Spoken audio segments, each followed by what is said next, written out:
Hello, AP Psychology students, and welcome to the last two sections of Chapter 10 on Social and Cultural Psychology. We're going to be talking about us versus them, and what else are we getting into? Oh, group conflict and prejudice. Ooh, heavy stuff. So let's get into that here.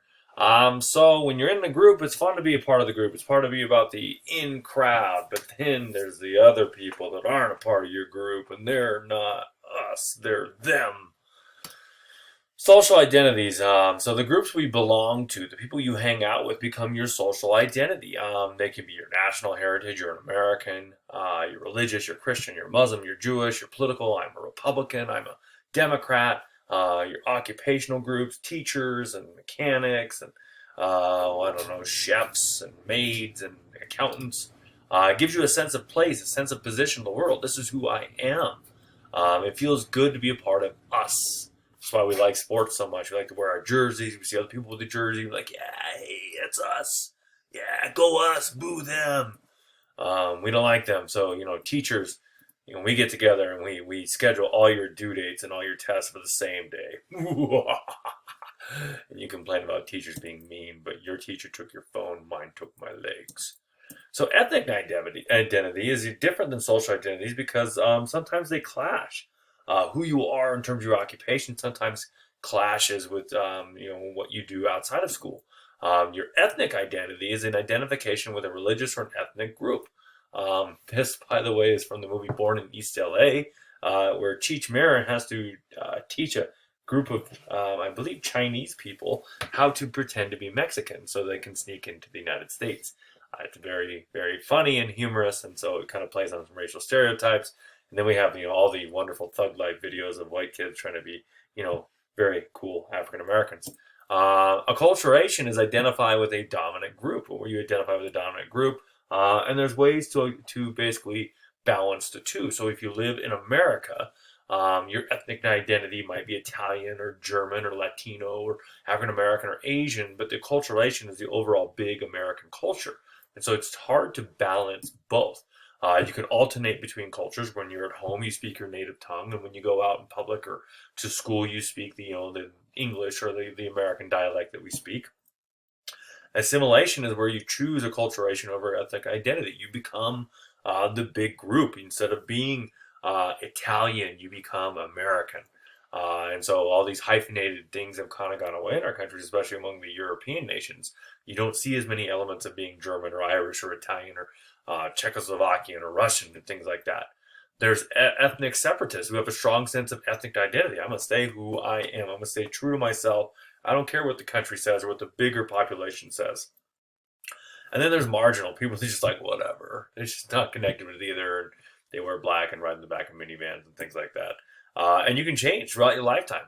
You can bounce back and forth between acculturation and an ethnic identity. More people are now identifying themselves as multiracial, and so they can blend these things a lot better than previous people did. So ethnic centrism is the belief that your culture, your ethnic group, is superior to all others. Um, it happens. Everyone does it, not just Americans. It's pretty much universal. Whatever group you're part of, you think you're the best. And we get the stereotype that because we're Americans and we have all the guns and we've been to the moon, that we think we're the best. Well, they do the same thing in France. They do the same thing in Thailand. They do the same thing in Denmark.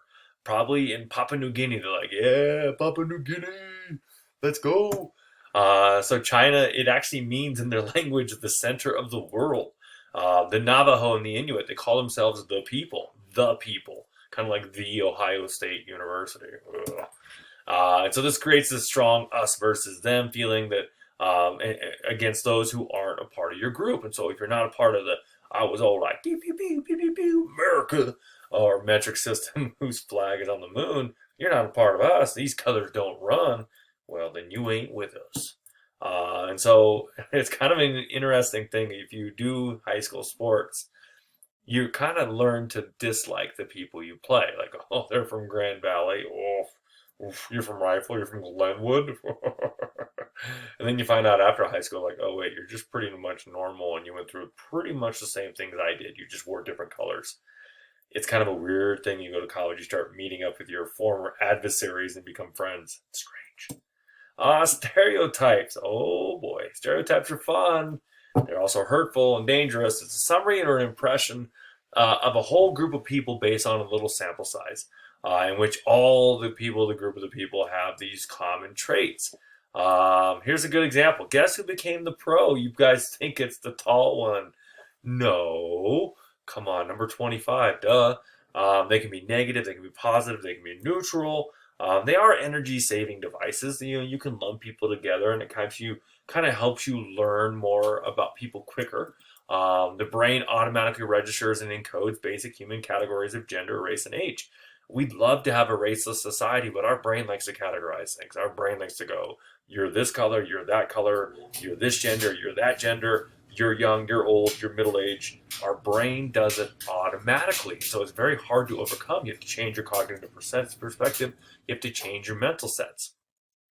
And so we exaggerate the differences between groups, which creates a selective perception, and we underestimate the differences within groups. We don't know enough about other groups, so you kind of lump things together so it's organized in your mind. And so here's a very interesting thing about stereotypes about Western women versus, Eastern women. Everything's covered but her eyes. What a cruel male-dominated culture. Nothing's covered but her eyes. What a cruel male-dominated culture. It's all a matter of perspective. So if we look at group conflict, when we get into stereotypes and you go further, when you get to the dark side of human nature, we get group conflict, then us versus them, and then prejudice. Prejudice is a negative stereotype and a strong, unreasonable dislike or hatred of a particular group. It remains immune to evidence. Even when you say, look, they're just like us, they go, no, I don't like them. So the origin of prejudice, it's universal too. It's not just an American thing to dislike people that look different or sound different or behave differently. It is universal across the globe because it's that us versus them. You want to belong to the group you're in, and you want your group to be the best. Whoever is not a part of your group, some people go too far and say, well, I don't like you now because you're not a part of our group. Excuse me. So psychological functions, it serves to ward off fear and doubt. Kind of these things, it kind of helps, I guess, ward off some fear and doubt about others. It's a tonic for low self-esteem. You can go, my life's not good, but at least I'm not that guy. Oh man. People can displace their feelings of anger and powerlessness on others, and it's very common to do so. Many of the most racist people in our country and other countries, they're struggling. They have tough lives, and so at least they're not the bottom of the totem poles, but they're kind of thinking in their mind. And so social and cultural functions, groupthink and pressure to conform kind of gets to these things, these prejudice to kind of perpetuate. Prejudice is often passed from generation to generation.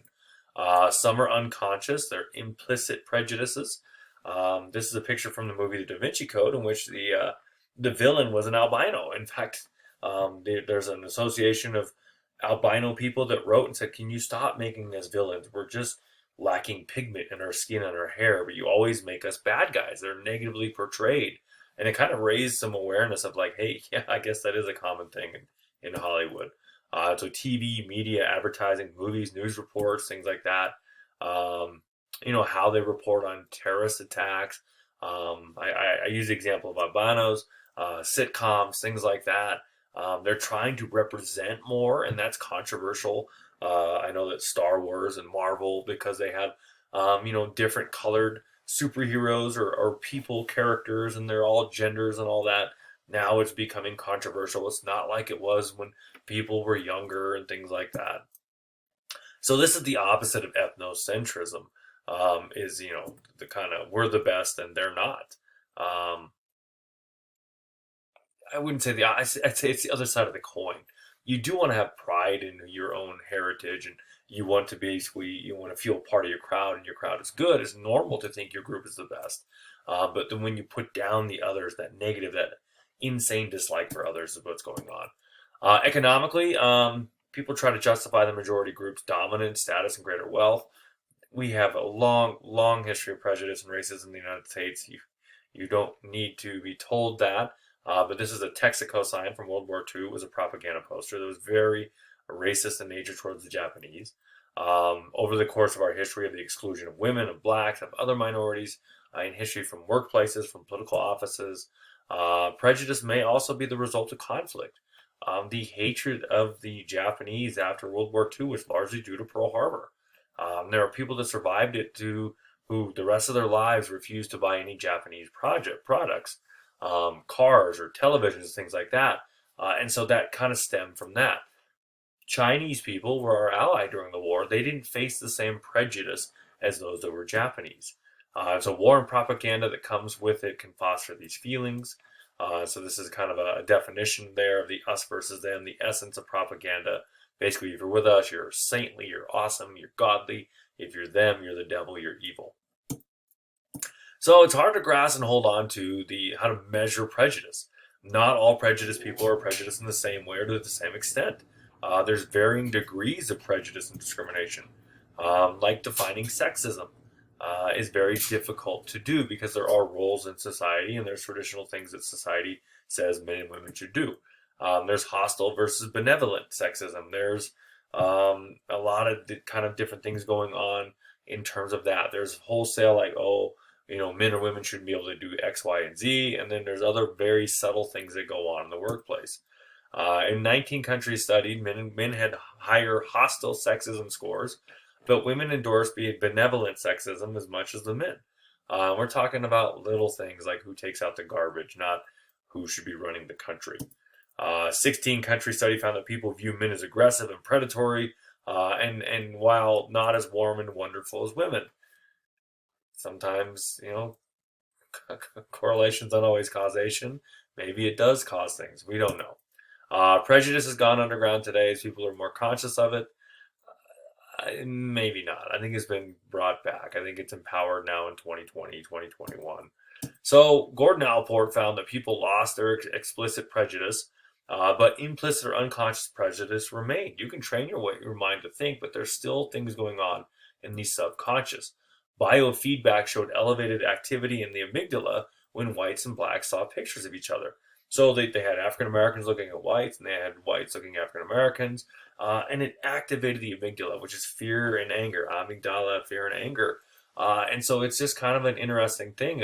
Maybe they're very open. Maybe they had friends that were different colors, but there was still that perception of they're different. Whites showed less aggression towards blacks than blacks towards whites. When they overheard a derogatory remark at them, the scores flip-flop.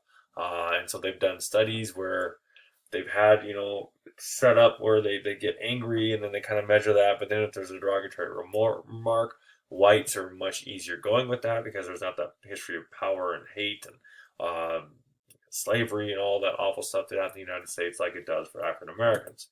It can also be that we're attracted to things more familiar, that we like to be around things that are similar to us. So how do you reduce it? Both sides must have equal legal status, economic opportunities, and power, which our country still does not have today because of systemic racism and systemic sexism and things that go on in our country to this day. Authorities and community institutions must provide moral, and legal, and economic support for both sides. Both sides must have opportunities to work and socialize together, whether it's formal socialization like at work or informally just hanging out, having a picnic. And both sides must cooperate, working together for a common goal. That's all I have. Just take it to heart.